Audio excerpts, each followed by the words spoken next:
முதலமைச்சர் விஜய்க்கு எதிராக பேசினால் கைது.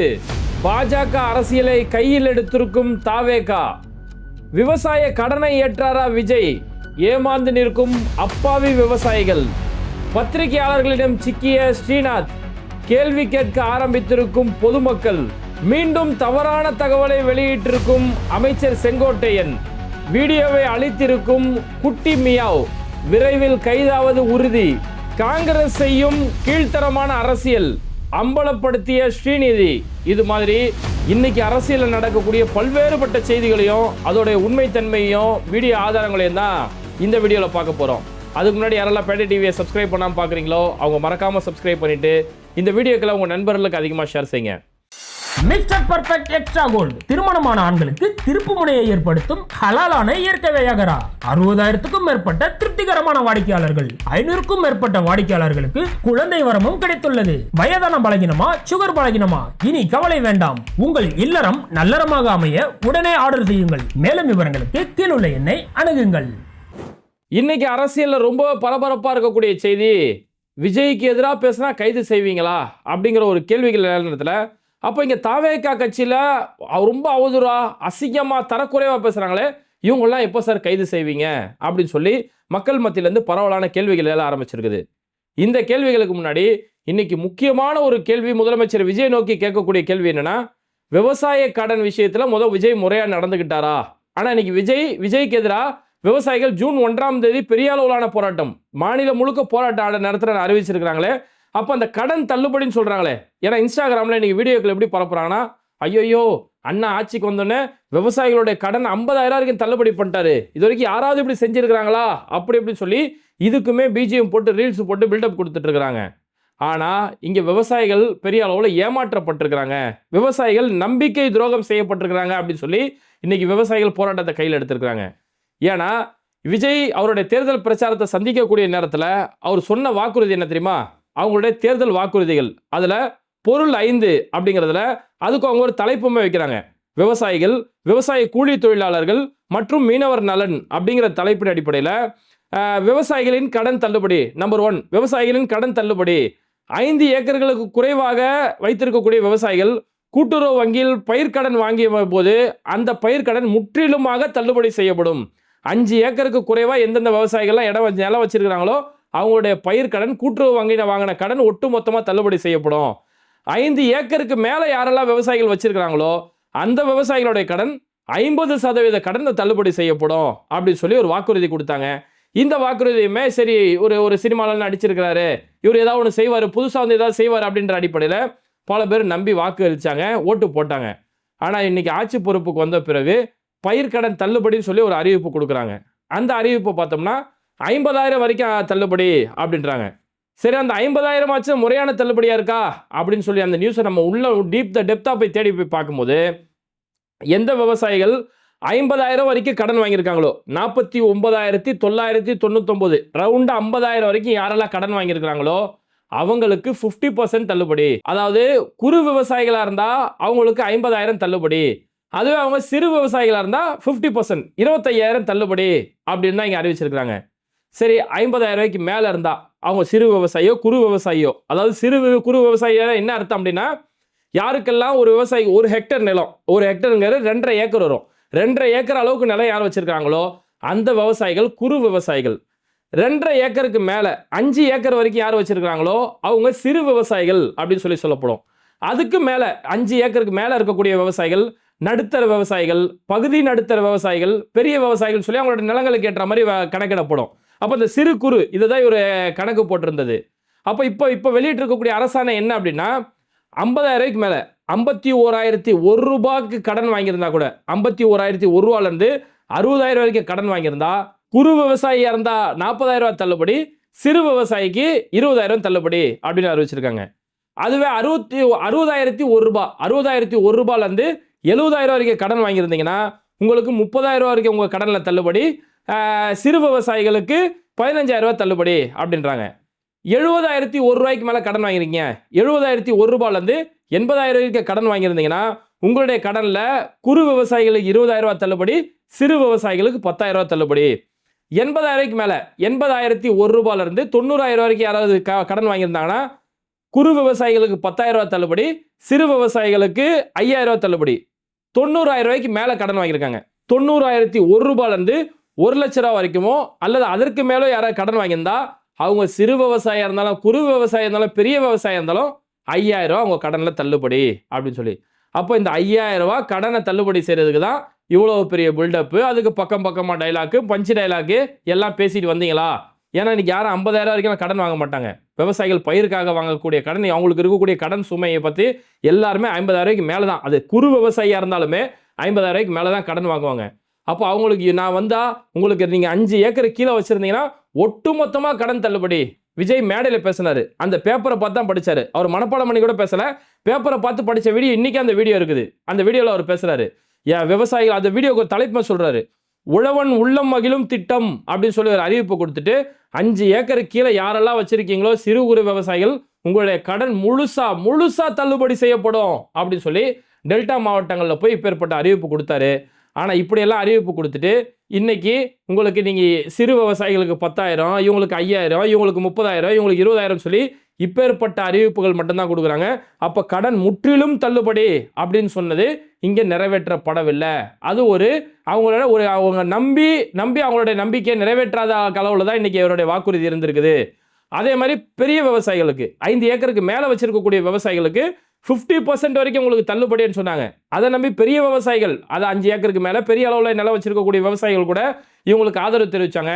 இன்னைக்கு அவங்களுக்கும் ஒன்றும் இல்லாமல் பெரிய விவசாயிகளுக்கு இந்த போனா போச்சு ஒரு 5,000 ரூபா வச்சுக்கோ, 5,000 ரூபா தள்ளுபடி அப்படின்னு சொல்லி 5,000 ரூபாவில் வந்து நிற்கிது.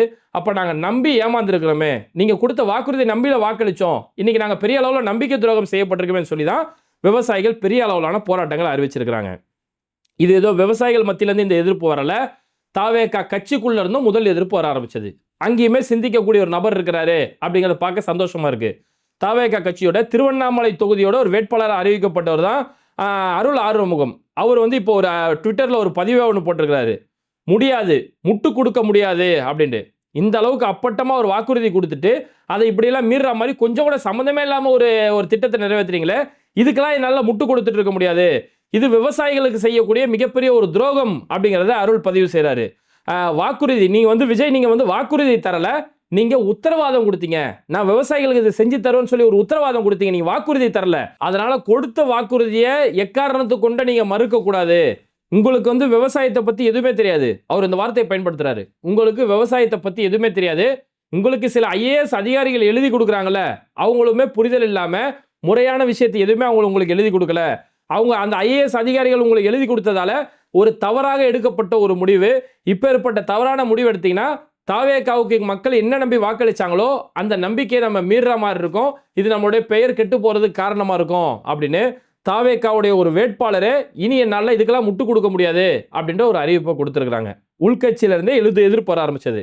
அதாவது ஆரம்பத்தில் முதல் நாள் முதல் கையெழுத்து 200 யூனிட் மின்சாரம் நாங்கள் ரத்து செய்கிறோம், 200 யூனிட் மின்சாரம் வந்து இலவசமாக கொடுக்குறோன்னாங்க. அப்புறம் என்ன பண்ணாங்க, அது வந்து 500 யூனிட்டுக்குள்ளே யார் யூஸ் பண்ணுறாங்களோ அவங்களுக்கு மட்டும்தான் அது தள்ளுபடி அப்படின்னாங்க. அது கூட நாங்கள் மாதம் 200 யூனிட்னு சொன்னாங்க. அதுக்கப்புறம் 2 மாதத்துக்கு தான் 200 யூனிட்டு அப்படின்னு சொல்லி மாற்றினாங்க. அப்போ அந்த கரண்ட் விஷயத்திலையுமே முழுமையான வாக்குறுதியை நிறைவேற்ற முடியல, விவசாயிகளோட பயிர்க்கடன் விஷயத்திலையுமே முழுமையான வாக்குறுதியை நிறைவேற்ற முடியல. இதுவே நிறைவேற்ற முடியலையே, இன்னும் பெண்களுக்கு மாதம் 2,500, தமிழ்நாடு முழுக்க பெண்கள் பயணம் செய்கிறதுக்கு இலவச பஸ்ஸு, வருஷத்துக்கு 6 சிலிண்டரு, தாய்மாமன் சீரு, தங்கச்சி சீரு, இந்த சீரெல்லாம் எங்கே போய் சீரை செய்ய போகிறாங்க அப்படின்னு சொல்லி இன்னைக்கு மக்கள் மத்தியிலேருந்து தொடர் கேள்விகள் எழுந்துக்கிட்டு இருக்கு. அந்த தாவேகாவுடைய அருள் ஆறுமுகம் ஒரு கேள்வி கேட்டார் இல்லையா, உங்களுக்கு விவசாயத்தை பற்றி எதுவுமே தெரியாது அப்படின்ட்டு. இவங்களுக்கு விவசாயத்தை பற்றியில் எதை பற்றியுமே எந்த புரிதலுமே இல்லை. இப்போ நேற்று விஜயோடைய நண்பர் ஸ்ரீநாத் அவர் இன்னைக்கு மீன்வளத்துறை அமைச்சராக இருக்கிறாரு. சரி, ஒரு மீன்வளத்துறை அமைச்சராக இருக்காருன்றக்காக அவரை பத்திரிகையாளர்கள் சந்தித்து கேள்வி கேட்குறாங்க. சார், நீங்கள் மீன்வளத்துறை அமைச்சராக இருக்கீங்களே, உங்கள் இந்த கச்சத்தீவை பற்றி உங்களோட நிலைப்பாடு என்ன, கச்சத்தீவை மீட்கிறது சம்பந்தமான உங்களோட நிலைப்பாடு என்ன அப்படின்னு சொல்லி ஒரு புதிய அமைச்சர்கிட்ட இந்த கேள்வி கேட்கும் போது அவர் பதில் சொல்றதுக்கு முன்னாடி பக்கத்தில் வந்து ஒருத்தர் நோ கமெண்ட்ஸ் இல்லை சார் கச்சத்தீவு நோ கமெண்ட்ஸ் இந்த நோ கமெண்ட்ஸ்லாம் ஒரு சினிமா பாணி. ஏன்னா இது முழுக்க சினிமா அரசியல் தானே, அந்த சினிமா பேட்டன் தானே. சினிமாவில் தான் ஏதாவது கேள்வி கேட்டாங்கன்னா சாரி சார் நோ கமெண்ட்ஸ் அப்படின்ட்டு போவாங்க. அதே பதில் சினிமா பதிலுமே எங்கேயுமே சொல்கிறாங்க. அதுக்கப்புறம் நீ என்ன நோ கமெண்ட்ஸ் சொல்கிறது, நான் சொல்கிறேன், அதாவது இந்த விஷயத்தை பொறுத்த வரைக்கும் இதை வந்து இப்போ சொல்ல முடியாது, அதனால் நோ கமெண்ட்ஸ். நானும் இவர் சொல்ற பார்த்தா இன்னும் சொல்ல வர கச்சத்தீவை பத்தி ஏதோ இலங்கை கிட்ட சண்டை போட்டு மோடிஜி கிட்ட பிடிச்சிக்கிட்டு போய் ராணுவத்தை கூட்டு வந்து கச்சத்தீவை மீட்டு வந்துருவாரு, நான் ஏதோ சொல்ல வராரு எதிர்பார்த்தா, அதாவது இன்னைக்கு பொறுத்த வரைக்கும் இந்த ஒரு ஆட்சி அமைஞ்சிருக்குல்ல, அதனால நோ கமெண்ட்ஸ் அப்படிங்கிறாரு. நமக்கே கொஞ்ச நேரம் ஷாக் ஆகி போச்சு. அப்போ இப்படி நோ கமெண்ட்ஸ், நீங்க என்ன துறைக்கு நேத்து முந்தா நேத்து ஒருத்தர் சொன்னார் இல்லையா, அண்ணன் விஜய் அவர்கள் எனக்கு வந்து சுற்றுலாத்துறையை கொடுத்துருக்கிறாரு. சார் உங்களுக்கு சுற்றுலாத்துறை கொடுக்கல, சுற்றுச்சூழலுக்கு துறையை கொடுத்தாங்க அப்படின்னு அதுக்கு அடுத்து அவருக்கு ஞாபகப்படுத்துறாங்க.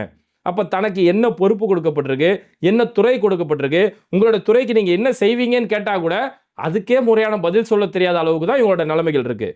சரி, இவங்க ஜூனியர் இன்னைக்கு தான் புதுசா உள்ள வந்திருக்கிறாங்க அப்படின்னா, இங்க காலங்காலமா அரசியல் செய்கிறாரு, செங்கோட்டையன் வந்து காலங்காலமா இருக்கிறாரு, 50 ஆண்டு கால அரசியல்வாதி, எம்ஜிஆர் காலத்துல இருந்து அவர் கூட இருக்கிறாரு அப்படின்ட்டாங்க. செங்கோட்டையன்ட்ட கேள்வி கேட்குறாங்க. சார் இப்போ வந்து நீங்கள் வந்து அமைச்சர் பொறுப்பேற்றுட்டீங்க, பெண்களுக்கு வந்து மாநிலம் முழுக்க பயணம் செய்யக்கூடிய பஸ்ஸில் எல்லாமே ஃப்ரீ பஸ் அப்படின்னு சொல்லி ஒரு அறிவிப்பு கொடுத்தீங்களே, இது எப்போ சார் நடைமுறைக்கு வரும் அப்படின்னு ஒரு கேள்வி கேட்குறாங்க. அதுக்கு செங்கோட்டையன், நாங்கள் இப்போ செய்வோம், இது ப்ராசஸில் இருக்குது, அதுக்கான நடவடிக்கை எடுக்கணும், இதை சொன்னால் நியாயம் இருக்குது. இதுக்கு திமுக வலிச்சு போட்டு அடிக்கிறாரு. திமுக பஸ் விட்டாங்கல்ல, பெண்களுக்கு மகளிருக்கு இலவச பஸ் விட்டாங்களே, அதெல்லாம் உடனே விட்டுட்டாங்க, அதுக்கு அவங்க வருஷக்கணக்கில் டைம் எடுத்தாங்களே, அந்த மாதிரி நாங்களும் வருஷக்கணக்கில் டைம் எடுத்து தான் கொடுப்போம், உடனே எப்படி கொடுத்துட முடியும் அப்படிங்கிறாரு. இதுவுமே ஒரு தவறான தகவல். அப்போ செங்கோட்டையன் அவர் ஒரு பழங்கால அரசியல்வாதியை தவிர அவருக்கு நடைமுறை விஷயமோ நிர்வாகம் சார்ந்த விஷயமோ அவருக்கு தெரியலன்னு இதில் காட்டுது. திமுக 2021 ஆட்சி பொறுப்பு ஏற்றோன்னே, கோவிட் பீக் டைம்ல இருக்குது, அன்னைக்கு ஆட்சி பொறுப்புக்கு ஏற்றோன்னே அன்னைக்கு முதலமைச்சர் மு க ஸ்டாலின் போட்ட முதல் கையெழுத்து பெண்களுக்கு மகளிருக்கு இலவச பேருந்து, கட்டணமில்லா பேருந்து அப்படின்னு சொல்லி இதை தான் முதல் கையெழுத்தாக போட்டாரு. ஆனால் செங்கோட்டையன் என்ன சொல்றாரு, திமுக வருஷக்கணக்கில் எடுத்ததுன்னா கொடுத்தாங்கன்னு சொல்லி எந்த ஒரு ஆதாரம் இல்லாத தகவல் தான் கொடுக்குறாரு. ஏன்னா இவங்களோட செயல்பாடுகளை பாருங்க. சுகாதாரத்துறை அமைச்சர் அருண்ராஜ் சொன்னார், நாங்கள் தாவேக்கு ஆட்சி பொறுப்பு ஏற்றுட்டோம், நான் சுகாதாரத்துறை அமைச்சர் ஆகிட்டேன், இனி எங்களுடைய கட்சியில் இருக்கக்கூடிய எம்எல்ஏ எம்பி யாராக இருந்தாலும் அரசு மருத்துவமனையில் மட்டும்தான் நாங்கள் சிகிச்சை எடுத்துப்போம் அப்படின்னு ஒரு அறிவிப்பு கொடுத்தாரு. அறிவிப்பு கொடுத்த ஒரு 2 நாள்லேயே அமைச்சர் செங்கோட்டையனுக்கு உடம்பு சரியில்லாமல் போச்சு. அவருக்கு ஏதோ ஒரு வகையான காய்ச்சல் வந்துருச்சு. கோயம்புத்தூரில் இருக்கக்கூடிய ஒரு தனியார் ஹாஸ்பிட்டலில் தான் போய் சிகிச்சை எடுத்துறாரு, ஒரு பிரைவேட் ஹாஸ்பிட்டலில் தான் போய் ட்ரீட்மெண்ட் எடுத்துறாரு தவிர கவர்மெண்ட் ஹாஸ்பிட்டல் இவங்க போவே இல்லை. இதே செங்கோட்டையன் இதுக்கு முன்னாடி சொன்னதெல்லாம் நம்ம கேள்விப்பட்டோம். ஒரு நபர் வந்து 2-3 தொகுதியில் கூட போட்டிடலாம், ஜெயலலிதா உள்ள பண்ணியிருக்காங்க இல்லையா அப்படின்னு சொல்லி, ஒரு நபர் சட்டப்படி ஒரு வேட்பாளர் 2 தொகுதியில் மட்டும்தான் போட்டியிட முடியும், 3வது தொகுதியில் போட்டிட்டார்னா அவருடைய ஒட்டுமொத்த வேட்புமனுமே நிராகரிக்கப்படுன்ற சட்டம். இந்த சட்டத்தை கூட தெரியாம அதெல்லாம் 3 தொகுதி 4 தொகுதியில் போட்டிடலாம், ஜெயலலிதா அம்மாவே போட்டிட்டாங்களா இல்லையா அப்படின்னு சொல்லக்கூடிய அளவுக்கு. அப்போ இவர் தான் இவங்க கட்சியோட திங்க் டேங்க், இவர் தான் ஒட்டுமொத்த எல்லாருக்கும் வழி நடத்தக்கூடிய ஒருத்தர். இந்த லட்சணத்தில் இருக்கிறதால தான் அவங்க தாவே கலந்து வந்திருக்கக்கூடிய குரல் என்னன்னா, உங்களுக்கு விவசாயிகளை பற்றின புரிதலே இல்லை, எந்த புரிதலுமே இல்லாமல் நீங்கள் ஐஏஎஸ் அதிகாரிகள் எழுதி கொடுக்குறாங்க, அதை அப்படியே நீங்கள் பேசுறீங்க அப்படிங்கிறாரு. அதெல்லாம் நீங்கள் கண்ணெதிர அப்படியே வரிசையாக இன்னைக்கு நடந்திருக்கக்கூடிய ஒரு நிகழ்வுகள். ஆனால் இது எதையுமே யாருக்குமே வெளி வார்த்தைக்கு தெரிஞ்சிடக்கூடாதுங்கிறதுக்காக வெறும் சோசியல் மீடியாவை வச்சு மட்டுமே பூசி முழுவக்கூடிய வேலைகள், அல்லது இவங்களுக்கு எதிராவது யாராவது பேசிட்டாங்கன்னா அவங்கள வசைப்பாடுறது, கெட்ட வார்த்தையில் திட்டுறது, அல்லது அவங்கள முடக்கிற வரைக்கும் எல்லா வேலைகளும் செய்கிறது. ஆட்சி பொறுப்புக்கு வந்த உடனே, இவங்க ஆட்சி பொறுப்பை கையில் எடுத்த உடனே கிட்டத்தட்ட ஒரு 18 ட்விட்டர் அக்கௌண்ட்டை ரிஜிஸ்டர் பண்ணுறாங்க.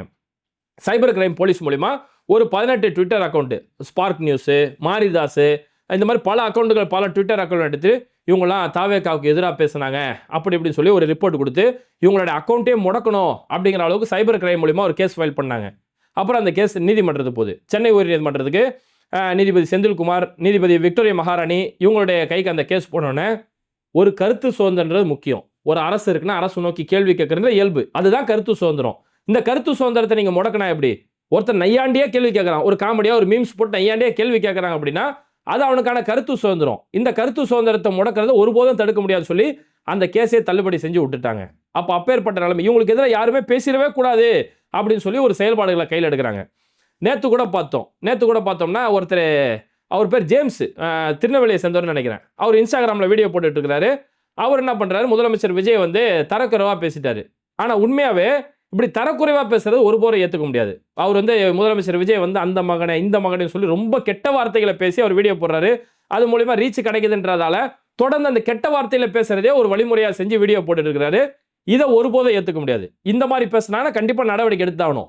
திமுகவுடைய ஆட்சியில் திமுகவுடைய பேச்சாளர்கள் ஒரு சிலர் முறை தவறி பேசியோ இல்லை பெண்களை பற்றி தவறாக பேசினா திமுக ஸ்பாட்ல நடவடிக்கை எடுத்தாங்க. சொந்த கட்சிக்காரனாக இருந்தாலும் நடவடிக்கை எடுத்தாங்க. அந்த அளவுக்கு ஜனநாயகத்தை அவங்க பின்பற்றினாங்க. ஆனால் இவங்களுடைய ஜனநாயகம், தாவேக்காவோட ஜனநாயகன்றது எனக்கு எதிராக யாராவது கெட்ட வார்த்தையை தப்பாக பேசினா அவன் மேலே நடவடிக்கை எடுப்பேன். ஆனால் என் கட்சியிலேருந்து யாராவது பேசுனா நான் அதை பற்றி கண்டுக்கவே மாட்டேன் அப்படிங்கிறத இவங்களோட நடைமுறை. அப்போ இந்த ஜேம்ஸ் சொல்கிறவரை கைது செஞ்சாங்க. உண்மையாகவே இது மாதிரியான முறை தவறி பேசுகிறதோ, ஒரு பொறுப்பு இல்லாமல் ஒரு பொறுப்பில் இருக்கவங்களை கெட்ட வார்த்தையை பயன்படுத்துகிறதோ அதை ஒருபோதும் ஏற்றுக்க முடியாது. நம்மளுடைய விமர்சனம் எப்படி இருக்கணும் அப்படின்னா, அதை நம்ம யாரை நோக்கி விமர்சனம் செய்கிறோமோ அவங்களே அதை பார்த்து ரசிக்கணும். இவங்க சொல்கிற கரெக்டு தானே, அவங்க நம்மளை விமர்சனம் செஞ்சாலும் அவங்க ஆதாரத்தோடு தானே பேசுகிறாங்க, ஏதோ இல்லாத பொருளாத பேசலையே, முறை தவறி அவங்க பேசலையே அப்படின்னு சொல்லி அது ஒரு முறையாக ஆதாரத்தோடு எடுத்து வச்சாதான் நீங்கள் செய்யக்கூடிய விமர்சனத்துக்கு ஒரு வேல்யூ இருக்கும், நீங்கள் செலவு செய்யக்கூடிய நேரத்துக்கு ஒரு பயன் இருக்கும். ஆனால் அதை விட்டு கெட்ட வார்த்தையை பயன்படுத்தினா அது தேவையில்லாமல் வழக்குகள் வாங்குறதுக்கும் ஜெயிலை போய் சந்திக்கிறதுக்கும் அது ஒரு காரணம் அமையும். அதே மாதிரி பத்திரிகையாளர் முக்தார் அவரையுமே சமீபத்தில் கைது செய்யக்கூடிய அளவுக்கு ஒரு நிகழ்வு நடந்திருக்கு. நக்கீரன் சேனலில் கூட அது சம்மந்தமான ஒரு வீடியோ போட்டிருக்காங்க. முக்தார் அவர் குடும்பத்தோட ஃபேமிலியோட போயிட்டு இருக்காரு. வேலூர்லேருந்து திருவண்ணாமலைக்கு போயிட்டு இருக்கக்கூடிய நேரத்தில் ஒரு 3 இனோவா காரில் மஃப்டியில் போலீஸ் அவர் அரெஸ்ட் பண்ணுறாங்க. உடனடியாக அவங்கள அரெஸ்ட் பண்ணோம், விசாரிக்கிறோம் அப்படின்னு சொல்லி அவரை கூட்டு போயிருக்கிறாங்க. என் ஃபேமிலி இருக்குது சார், வீட்டில் போய் விட்டு வரேன் சார் சொல்லி கூட கேட்கல. அது இல்லை நாங்கள் வீட்டில் விட்டுறோம் அப்படின்னு சொல்லிட்டு இவரை எங்கேயோ ஒரு இடத்துக்கு கூட்டு போயிட்டு அதுக்கப்புறம் கொஞ்ச நேரம் அவர் வச்சிருந்துட்டு அதுக்கப்புறம் மேல் இடத்துலேருந்து கால் வருதான். கால் அதுக்கப்புறம் சரி அவரை விட்டுருங்க அப்படின்னா திரும்ப கொண்டு வந்து வீட்டில் விட்டுட்டு, எதுக்கு உங்களுக்கு இந்த வேலையெல்லாம், எதுக்கு அரசுக்கு எதிராக வீடியோலாம் போட்டுக்கிட்டு இருக்கீங்க, கொஞ்சம் அட்ஜஸ்ட் பண்ணி கவர்மெண்ட் சாதகமாக வீடியோ போட்ட வேண்டியதானே, இப்படிங்கிற மாதிரியான விஷயங்கள்லாம் அந்த அதிகாரிகள் சொன்னாங்கன்ற முழு விபரத்தை நக்கீரன் பாரியான பல ஊடகங்கள் இன்றைக்கி அதை தெளிவுபடுத்திட்டு இருக்காங்க. அப்போ என்னென்னா, எனக்கு எதிராக யாராவது பேசுனா நான் உங்கள் மேலே நடவடிக்கை எடுப்பேன், ஆனால் என் கட்சியிலேருந்து யாராவது பேசுனாங்கன்னா நான் அதை பற்றி கண்டுக்க மாட்டேன்.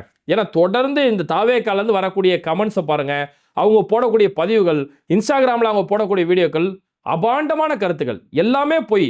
கரூரில் எப்படி அங்கே ஒரு 41 பேர் இறந்துச்சு, கூட்ட நெரிசலில் இறந்து போயிட்டாங்க, இவங்க தாமதமாக வந்தது காரணம். ஆனால் அந்த நேரத்தில் அந்த செய்தி எப்படி விட்டுட்டாங்க, கழுத்தில் துண்டை போட்டு நெருக்கி சாவடிச்சாங்க, ஆம்புலன்ஸில் தூக்கிட்டு போகும்போது விஷ ஊசியை போட்டு சாவடிச்சாங்க, பாட்டிலை வச்சு குத்துறாங்க, கத்தியை வச்சு குத்துறாங்கன்னு சொல்லி எப்படி அன்னைக்கு அபாண்டங்களை வெளியிட்டாங்களோ அந்த மாதிரி இன்னைக்கு அவதூறுகளை வெளியிட்டு இருக்காங்க. இன்னைக்கு அந்த சூலூரில் அந்த சிறுமியை கற்பழிச்சது ஒரு திமுகவை சேர்ந்தவன் அப்படிங்கிற அபாண்டமான கருத்துக்களை வெளியிடுறாங்க. அதை யாராவது விளக்கம் சொன்னாங்கன்னா அவங்க குறிப்பாக பெண்கள் யாராவது சோஷியல் மீடியாவில் ஏன்டா அப்படி அவதூறு பேசுறீங்க, ஆனால் உண்மையில் எப்படி இருக்கடான்னு சொல்லி யாராவது பெண்கள் பேசுனாங்க, குறிப்பாக லவுட் ஸ்பீக்கர்னு சொல்லி ஒருத்தவங்க இன்ஸ்டாகிராமில் வீடியோ போடுவாங்க, அவங்களாம் நியாயமான கருத்தை எடுத்து சொன்னாங்கன்னா அசிங்கமான வார்த்தைகளை திட்டுறது, கெட்ட வார்த்தைகளை பயன்படுத்துறது. அப்போ இவ்வளோ அபாண்டமான கருத்துக்கள், அவதூறான கருத்துக்கள், முழுக்க பொய்யான கருத்துக்களை பரப்புறாங்க. இவங்க மேலே எந்த ஒரு நடவடிக்கையுமே எடுக்கிறதில்ல. ஆனால் இன்னைக்கு திமுக உண்மையாக ஒரு ஆக்டிவ் மோடுக்கு வந்திருக்கிறாங்க. அவங்களுடைய வழக்கறிஞர் அணியை ஸ்ட்ராங் ஆக்கி, வழக்கறிஞர் அணிக்கு ஒரு ஐடி விங்கை கிரியேட் பண்ணி, யாரெல்லாம் இப்படி அவதூறாக பொய்யா பரப்புறாங்களோ அவங்க மேலே கம்ப்ளைண்ட் கொடுக்கணும். குறிப்பாக அந்த ஊதவத்தி மாதிரி ஒரு பொண்ணு இருந்துச்சுல, அந்த பொண்ணுக்கு எதிராக பல வழக்குகள் இன்னைக்கு பதிவு செய்யப்பட்டிருக்கு. கூடிய சீக்கிரமே அந்த பொண்ணு கைது செய்யறதுக்கு அதிகமான வாய்ப்புகள் இருக்கு. இப்போ வழக்கு பதிவு செஞ்சுட்டாங்க, கேஸ் கொடுத்துறாங்க தெரிஞ்சோன்னா உடனே நான் தூங்கி எந்திரிச்சேன், அந்த வீடியோவை காணா, நிறைய பேர் ரிப்போர்ட் கொடுத்தா வீடியோ டெலீட் ஆயிருமா, எனக்கே தெரியாது இது அப்படின்னு சொல்லி, எங்கள் வீட்டில் எல்லாரும் திமுக காரங்க தான், எங்கள் அப்பா தாத்தாலாம் திமுக காரங்க தான் சொல்லி இன்னைக்கு அதை சமாளிக்கிற மாதிரி ஒரு இடத்துல வராங்க.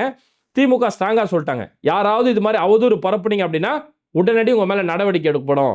சட்டத்தில் அதுக்கு ஆயுள் தண்டனை வரைக்கும் சட்டம் இருக்கு, எந்த அளவுக்குனாலும் நாங்கள் பயன்படுத்த தயார். அதே மாதிரி தாவேக்காவுக்கு எதிராக யாராவது பேசுனாங்க, அவங்க மேலே நீங்கள் நடவடிக்கை எடுத்தீங்கன்னா அவங்களுக்கு ஆதரவாகவும் திமுக நாங்கள் களத்தில் நிற்போம் அப்படின்னு சொல்லி திமுக இந்த அளவுக்கு ஒரு உறுதி கொடுத்துருக்குறாங்க. உண்மையின் பக்கம் நிற்போம் அப்படின்னு சொல்லி ஒரு நம்பிக்கையுமே கொடுத்துருக்குறாங்க. அப்போ இந்த அளவுக்கு இவங்களுடைய ஜனநாயக முறைகள் எந்த அளவில் போயிட்டு இருக்குது அப்படிங்கிறத பார்க்குறாங்க.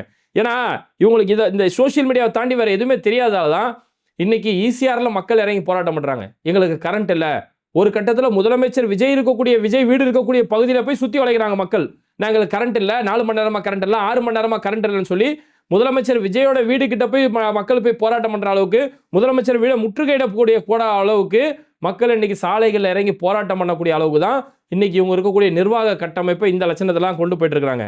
ஆனால் இது எதையுமே தெரியாத மாதிரி காங்கிரஸ் மாதிரியான கட்சிகள் இதுக்கும் முட்டு கொடுத்துட்டு உட்காந்துருக்கானா, காங்கிரஸை விட கேவலமான யார் இருப்பா? இன்னைக்கு காங்கிரஸில் திருச்சி வேலுமணி அவர் போய் ஒரு டிவி சேனலில் போய் இன்டர்வியூ கொடுக்கும்போது பத்திரிகையாளர் நெல்சன் அவர் பேட்டி எடுக்கிறாரு. அப்போ பேட்டி எடுக்கும்போது, சார் இப்படி அதிமுகவில் இருக்கக்கூடிய எம்எல்ஏக்களை இங்கே வராங்களே, இதெல்லாம் குதிரை பேரம் இல்லையா, அந்த கூட்டணி நீங்கள் எப்படி இருக்கிறீங்க, அது என்டிஏலேருந்து வந்த ஒரு எம்எல்ஏக்களாச்சே, அந்த கூட்டணியில் காங்கிரஸ் எப்படி நீங்கள் அங்கே வைக்கிறீங்க அப்படின்னு கேட்டதுக்கு, குதிரை பேரம் நீ பார்த்தியா, நீ தான் புரோக்கர் வேலை செஞ்சியா அப்படின்னு சொல்லி அந்த பத்திரிகையாளர் நோக்கி தவறான வார்த்தைகளை பயன்படுத்துறாரு. குதிரை பேரம் நீ பார்த்தியா, இது குதிரை பேரம்லாம் வேற என்ன, இது அப்பட்டமான குதிரை பேரம். அங்கே எம்எல்ஏ ஜெயிச்சு 20 நாள் ஆகல, பதவி ராஜினாமா செஞ்சுட்டு இங்கே சேர்றாங்க, அதுவும் தலைமைச் செயலர்களுக்கு சேர்றாங்கன்னா இதுக்கு பேர் குதிரை பேரம் இல்லாமல் என்ன? அப்போ நீ தான் குதிரை பேரத்துக்கு புரோக்கர் வேலை பார்த்தியா? நீ கூட தான் சன் டிவியில் இதுக்கு முன்னாடி வேலை செஞ்ச, இப்போ நீ இந்த சேனலில் வந்து வேலை செய்யலையா அப்படிங்கிறாரு. அப்போ உடனே அவர் பதில் கொடுக்குறாரு, சார் நான் ஒரு தனியார் நிறுவனத்தில் வேலை செய்கிறேன், நான் இங்கே வேலை செய்கிறேன், எனக்கு தேவையில்லைன்னா அடுத்த இடத்துக்கு வேலைக்கு போவேன். ஆனால் இது எம்எல்ஏ பொறுப்புன்ற அப்படி இல்லை. மக்கள் அவங்கள இந்த கட்சி இந்த வேட்பாளர் நம்பி ஓட்டு போட்டாங்க, ஆனால் அந்த மக்களுடைய நம்பிக்கையை சீரழிக்கிற மாதிரி அங்கே ராஜினாமா செஞ்சு இன்னொரு கட்சியில் போய் சேர்றாங்களே, இது ஜனநாயகத்துக்கு விரோதம் இல்லையா அப்படின்னு சொல்லி தொடர் கேள்விகள் இந்த மாதிரி கேட்குறாங்க. இன்னைக்கு காங்கிரஸ் எந்த அளவுக்கு இறங்கி போயிட்டாங்கன்னா, காங்கிரஸில் ஸ்ரீமதினு ஒருத்தவங்க இருக்கிறாங்க. அவங்க வந்து காங்கிரஸில் ஒரு வேட்பாளரமே நின்றுருந்தாங்க. ஸ்ரீமதி வந்து இந்த குதிரை பேரம் சம்பந்தமாக அதிமுகவில் வந்து இன்னைக்கு தாவேக்கால வந்து சேர்றது சம்பந்தமாக இதை வன்மையாக கண்டிக்கிறாங்க. இப்படி யார் வந்தாலும் நீங்கள் உள்ள தூக்கி போட்டுப்பீங்க அப்படின்னா இது என்ன ஒரு அரசியல் அணுகுமுறை? அப்போ உங்களுக்கு எந்த ஒரு கோட்பாடுமே கிடையாதா? ஆர்எஸ்எஸ்ல இருந்தாலும் சேர்த்துப்பீங்க, காங்கிரஸில் வந்தாலும் சேர்த்துப்பீங்க, திமுகவில் வந்தாலும் சேர்த்துப்பீங்கன்னா உங்களுக்கு என்னதான் கோட்பாடு அப்படிங்கிற மாதிரி நியாயமான கேள்விகளை ஸ்ரீமதி முன்வைக்கிறாங்க. ஆனால் இவங்க காங்கிரஸ்லேருந்தே சிலர் என்ன சொல்கிறாங்கன்னா, இந்த மாதிரிலாம் பேசாதீங்க, கொள்கைன்னு பேசி நம்ம கடைசியில் என்ன கிடைச்சது? இருக்க தாவேக்கா கூட ஒன்றா சேர்ந்துக்கிட்டு இருக்கிற பதவியை வாங்கிட்டு போய் வேலையை பார்ப்போம், இது மாதிரி கொள்கைன்னு பேசிட்டு அலையாதீங்க அப்படின்னு சொல்லி காங்கிரஸ்லேருந்தே இது மாதிரி எனக்கு மெசேஜ் வருதுன்னு சொல்லி அந்த மெசேஜோட ஸ்க்ரீன்ஷாட்டை ஸ்ரீமதி எடுத்து இன்னைக்கு பொதுவெளியில் அம்பலப்படுத்தியிருக்கிறாங்க. இந்த அளவுக்கு காங்கிரஸ் தன்னை தக்க வச்சுக்கிறதுக்காக, ஏன்னா காங்கிரஸ் எங்கேயுமே களத்தில் இறங்கி வேலை செய்ய மாட்டாங்க, அவங்களுக்கு அரசியல் செய்ய தெரியல. அப்போ இந்த அளவுக்கு தன்னை தக்க வச்சுக்கிறதுக்காக எந்த லட்சணத்துக்கும் இறங்கி போவாங்க. என்டிஏ கூட்டணியிலேருந்து வந்து சேர்த்தாலும் கூட்டணியில் சேர்த்துப்போம், அவங்களோட நாங்களும் கூட்டணியில் அங்கம் வகிப்போம். இத்தனைக்கும் காங்கிரஸ் தாவேக்கான டிமாண்டே என்னன்னா, என்டிஏ கூட்டணியோட நீங்கள் கூட்டணி வைக்கக்கூடாது அப்படின்னு தான் டிமாண்டு. ஆனால் அதே மாரி அங்கேருந்து வரக்கூடியவங்கள கட்சியில் சேர்த்துப்பாங்க. அப்போ உங்களோட கூட்டணியோட உடன்பாடு இங்கே மீறப்படுது. ஆனால் எதுனா பண்ணாலும் பரவாயில்ல, நான் கொள்கையும் கிடையாது, கோட்பாடும் கிடையாது, எனக்கு கொடுக்க வேண்டியது நீ கொடுத்தா போதும், அமைச்சர் பொறுப்பு கொடுக்குறியா, எம்எல்ஏ பொறுப்பு கொடுக்குறியா, இதை கொடுக்க வேண்டியது கொடுத்தா போதும் சொல்லி இந்த அளவுக்கு காங்கிரஸ் இறங்கிட்டாங்க. ஆனால் இதே காங்கிரஸ் தான் 2020 மத்திய பிரதேசத்தில் அன்னைக்கு அங்கே காங்கிரஸ் ஆட்சி அமைக்கிறாங்க. அப்போ அந்த ஆட்சி அமைக்கக்கூடிய நேரத்தில் காங்கிரஸ்லேருந்து கிட்டத்தட்ட 22 எம்எல்ஏக்கள் கிட்ட போய் பிஜேபியில் போய் சேர்றாங்க. அவங்க அங்கே போய் பிஜேபியில் போய் சேர்ந்ததால காங்கிரஸ் ஆட்சி கவிழ்க்கப்பட்டு அன்னைக்கு பாஜக ஆட்சி அமைக்கக்கூடிய ஒரு நிலைமை. அன்னைக்கு வந்து இது ஜனநாயக விரோதம், குதிரை பேரம், ஜனநாயகத்தை நாசப்படுத்திட்டாங்க அப்படின்னு வாய்க்கிலேயே பக்கம் பக்கமாக பேசின காங்கிரஸ் இன்னைக்கு அதிமுகவில் நின்று அதிமுகவோட ஓட்டால் ஜெயிச்சு வந்த எம்எல்ஏக்களை இன்னைக்கு இவங்க கட்சியில் வாங்கி போடுறாங்களே. அப்போ இதை மட்டும் ஒன்றுமே பிரச்சனை இல்லை, அது அவங்க விரும்பி தானே வராங்க அப்படின்னா இதெல்லாம் என்ன ஒரு அரசியல்? இப்படிப்பட்ட அரசியல் செய்கிறதால தான் இந்தியாவில் காங்கிரஸ் காணாமல் போன கட்சியால் அது காலாவதியான போன ஒரு கட்சியாக மாறி போயிருக்குது. அப்போ இப்படிப்பட்ட பல்வேறுபட்ட அரசியல் நிகழ்வுகள் இன்னைக்கு தொடர்ந்து நடந்துருக்கும் போது இந்த அரசியல் செய்திகள் சம்பந்தமாக உங்களுடைய கருத்துக்கள் என்ன அப்படிங்கிறத மறக்காமல் கமெண்ட் பண்ணிவிட்டு இந்த வீடியோக்களை உங்கள் நண்பர்களுக்கு அதிகமாக ஷேர் செய்யுங்க. இணைந்திருப்போம்.